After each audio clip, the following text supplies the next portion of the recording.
شمنت عندتاته عود هيوت 8 pillars of successful life. اسكي نسيكن عينك عامته مو متون عوتن هيوت زنبرة تبلو حدا سب حسب من مزيلكا بغمي كزي سبزي عود هيوت هالو إلكا كدمدم كيلكا هابتام ديو وينس زغن ناي بيت سب هيوت هالو من البات بدوهتات هيوتن مسعار بقصالنتن بقراصنتن زغاللو القسب ديخون التحقي እዚኦም ብሙሉኦም ባህሪ ምስጉን ሰብ ዳዕምበረ ንዕውት ህይወት ክገልጹ ግን እኹላት ኣይኮኑን መብዛሕትና ዓወት ወይ ዕውት ህይወት ብበዝሒ እኩብ ንብረትን ገንዘብን ኢና ንልክዖ ናይ ዓበይቲ ህንጻታት ናይ ጽቡቓትን ሓድሽ ስርሒት ክዳውንትን ጫማን በዓልዋና ብምዃን ዓወት ዝርከብ ይመስለና እዚ ድማ ዝተሳሓተ ኣመለኻኽታ እዩ ምስ ብራይት ዌብ ከም ዘለኹም ናይ ሎማዓንቲ ቪድዮ ብዝተኻለ መጠን ዝሓሸ ህይወት ንምንባር ዝሕግዙ ወሰንቲ ዝኾኑ 8 ዝተፈላለዩ ናይ ህይወት ዓንድታት ዝፍትሽ ክኸውን ነንሕድሕዶም ድማ ዝርዝር መግለፂ ክህበሎም እዩ ከመይ ክነማዕብሎም ከም ዘለና እውን ክንርኢና ናብቲ ዋና መዘራረብ ዛዕባ ቅድሚ ምእታወይ ግን ነዚ ቻነል እዚ ሓድሽ እንተደኣ ኮይንኩም ምእንታ እንለቆ ቪድዮ ቶሎ ክበፅሐኩም ሳብስክራይብ ብምግባር በዓል ዋና ናይዛ ቻነል ክትኾኑ ብኡ ኣቢልኩም ድማ ንዝበለፀ ስራሕቲ ክትተባብዑና ይላዎ እንድሕር ዳኣ እዚ ቪድዮ ፈቲኹሞ ድማ ላይክ ግበሩ ይጠቅም ኢልኩም እንተሓሲብኩም ከዓ ሸር ግበሩ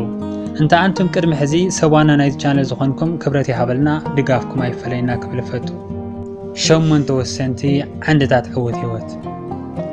قداماي حنقولكا امرخا هيوتكا كغير زخيل بتعمي حيال نبرتكا ايو كتنكركا ويدما كدكمكا يخيل اب نفسخا اتتعمامنن رأسخا باقواو تتقمن انتغينكا امنني اب هيوتكا كتكونو اتدلي نجر كله مخان تخيليها كتقبرو تدليو نجر كتقبر زعقتك حيلة أي كهلن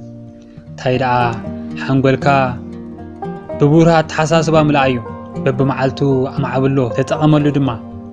مجازار أسخان تزي عمين كايو كالي نسخات تعامنو هيوتكا كغير زخيل حيلي بفصو ما يترك انتينا بركات موت عنبرا عاوت زي حسابي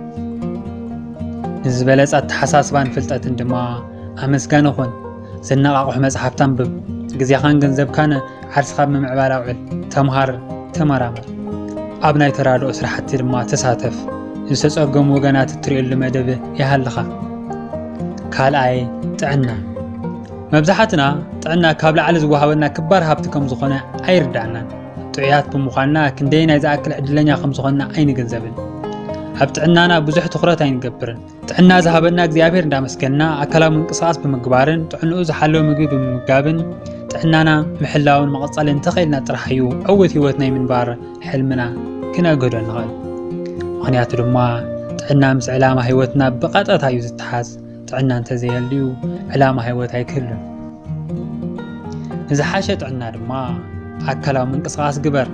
ببزح شكور زلو مقبتات من مقاب كنس استعشق مقبتات كنس ببعلتو كاب شوعاتك ساعات ساعات تقص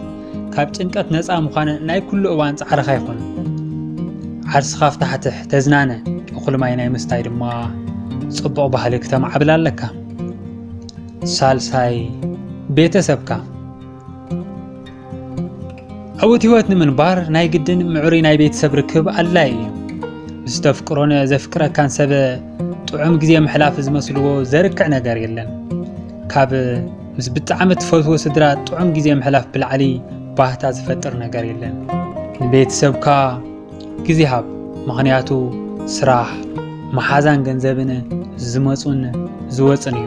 ቤት ሰብካ ግን ኩሉ ግዜ ናትቃዩ ሙዕሪ ናይ ቤት ሰብ ርክብ ንክህልወካ ነዘም ስዕቡ ተግብር ምስ ቤት ሰብካ ምስትህሉ ሞባይል ካቅምጥ ምቁር ናይ ቤት ሰብ ግዜ ክህሉ ጻዓር በብሶምኑ ምስ ቤት ሰብካ ክትገብሮ ትኽእልን መተሓዋወሲ ዛዕባ ፍጠር ንእትፈትዎም ሰባት ከም እትፈትዎም ንገሮም ምናልባት ይፈልጡ እዮም ኢልካ ሸለል ከይትብል እሞ ምስ ቤት ሰብካ حرف أفريقيا كي هلوكا رابعاي موياخان كالات كان التحالمو هيوت نمسراح زي حقز وصاني نقريو موياخا زي تفوتون دستا زي فترة الكان تخوين قنا بتعمي وسنين كبارن هافتو زغانا كزي خان دابخان كايخا نموساخ زا أكل موياخا مزلك أبوهبتان تزيت أمر دما بزيادة عوو سبي كبركا هو سبي حزز حزكاي مويا زيت بوهبونا كتمعاولة زيت تل انتو غينو ንዓኻ ዝኸውን ሞያን ክእለትን ንምድናይ ግዚኡ ሕዚ እዩ ዝኸውን እንተ ኣሚንካ ዝንተቐበልካዮ ሞያ ተማዕብሎ መደብ ግበረሉ ክትበጽሖ እትደልዮ ዕላማ ውፅእ ናይ ፈጠራ ሰብ ኩን ሞያኻ ብጽንዓት ስርሓሉ ልምድን ፍልጠትን ምስ ዘለዎም ሰባት ድማ ተማኸር ሕተት ሓምሻይ ንብረታዊ ሃፍቲ ሓደ ሰብ ናይ ህይወት ደረጃ እንትዕቅነ ንብረታዊ ሃፍቲ ምጥቃሙ ልሙድ እዩ ኣብ ላዕሊ ከም ዝገለጽክዎ ንብረታዊ ሃፍትን ገንዘብን እንምነ ህይወት ንመቐጻል ዝሕግዙ ዳ እምበረ በይኖም ደረጃ ህይወትና ዝዕቅኑ ግና ኣይኮኑን ብተወሳኺ እውን ናይ ድሕንነትና ስምዒት ከጓነጽፈና ይኽእል እዩ ተኾነ ግን ንብረታዊ ሃብቲ መንነትና ክገልጸልና ክነፍቅደሉ የብልና ብዙሓት ሰባት ብገዝኦም ብዘለዎም ገንዘብ ወይ ድማ ብዝመርሕዎ ትካል ክግለጹ ይደልዩ ይኹን ዳ እምበር ገንዘብን ንብረትን ንህይወትና ደስታ ይገዝአልና በቲ በለ በቲ ገንዘብ ናብ እትንደልዮ ህይወት ንኽንበጽሕ ሓጋዚ ኤሌመንት ስለ ዝኸውን ኣድላይ እዩ ናይ ገንዘብ ጸገም ንምቕራፍ ድማ ካብ እትረኽቦ ውስን ገንዘብ ቀኒስካ ቆጥብ ሓደሽ ናይ ኣታዊ መንገድታት ኣልሽ ክህልውኻ ስለ እትደልዮም ነገራት እንዳሓሰብካ ምስራሕኻ ቀጽል ሻድሻይ ዕርክነትን ርክብን እሙን መሓዛ ጽቡቕ ስምዒት ክስማዓካ ይገብር ሞራልካ ልዕል ንኽብል ይሕግዘካ ሓቀኛ ዕርክነት ብርሕቐት ወይ ብጊዜ ዝግደብ ኣይኮነን ዓርክኻ ካብ ጽባሕ ጀሚሩ ዘይክትረኽቦ ትኽእል ኢኻ ንዓማታት ካብ ዓይንኻ ክፍለየካ ይኽእል ግን ንዕኡ ዘለካ ስምዒት ብዝኾነ ምኽንያት ክትልውጥ የብልካን ብተወሳኺ ድማ ዝበዝሐ ግዜኻ ምስ ዘተባብዑኻ ሰባት ክትሕልፎ ኣለካ ምሳኻ ዝኸዱን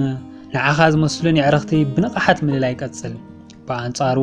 ዓለታዋት ተሓሳስባ ካብ ዘለዎም ንዓኻ ካብ ዘይመስሉን ሰባት ዓርስኻ ክትርሕቕ ኣለካ ንዝሓሸ ዕርክነትን ርክብን ድማ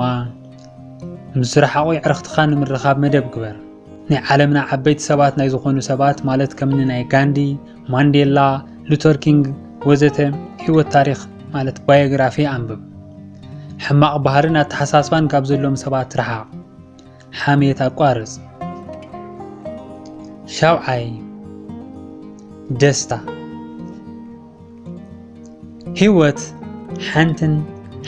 እያ ተደጋጋምን ደባርን ህይወት ምንባር ምንም ጽቡቕ ነገር ይብልን ስለዚ ዘለትካ ዕድል ሓንቲ ምዃና ፈሊጥካ ካብ ሎማዓንቲ ጀሚርካ ብህይወትካ ሕጉስ ክትኸውን ኣለካ ንዝበለጸን ብሩህን ህይወት ድማ ኣስናንካ ፍሽኽታ ኣለማምድን ሰሓቕካ ባህልኻ ግበር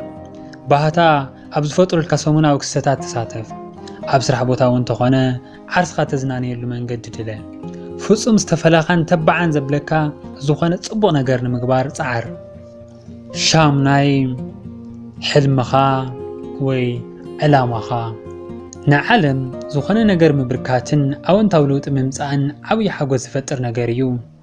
ህይወትካ ንምምሕያሽ ፈላማይ ተግባር ክኸውን ዝግብኦ ናይ ሕድሕድ ዓንድታት ህይወት እወናዊ ኩነታት ምግንዛብ እዩ ዝተማልአን ምዕሩይን ህይወት ንምንባር በብግዚኡ ሓደ ስድሪ ንቕድሚት ምንቅስቓስን ሕልምኻ ምግሃድን ግድን ይኸውን ምኽንያቱ ናይ ህይወትና ዓላማ እንተደኣ ኣሳኺዕና እዩ ህይወትና ምሉእ ዝኸውን ሕልምኻ ንምግሃድ ድማ ናይ ህይወት ካልኦኽቶ ነጽር በብዕለቱ ኣብ ናይ ሓደ ሰብ ህይወት ኣወንታዊ ለውጥን ምምጻእ መንገዲ ድለ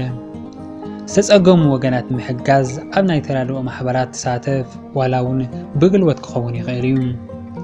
ንኻልኦት ሓጋዝን ርህሩህን ኩን ሕዚ ናብ ተግባር ንምእታው ዝሕዘካ ሓይሊ የለን ኩሉ ኣብ ኢድካ ኣሎ ትምነ ህይወት ናይ ምፍጣር ሓይልን ዓቕምን ኣለካ ንሎሚ ኣብ ዝከብቅዕ ሰናይ ናይ ለውጢ ግዜ ይኹነልኩም ዝሓለምናዮ ነተግብር ዝተግበርናዮ ንንበር ጽቡቕ ዕድል ከጋጥመኩም ልባዊ ባህገ እዩ ብኻሊእ ቪድዮ ክሳብ ንራኸብ ወድሓንኩም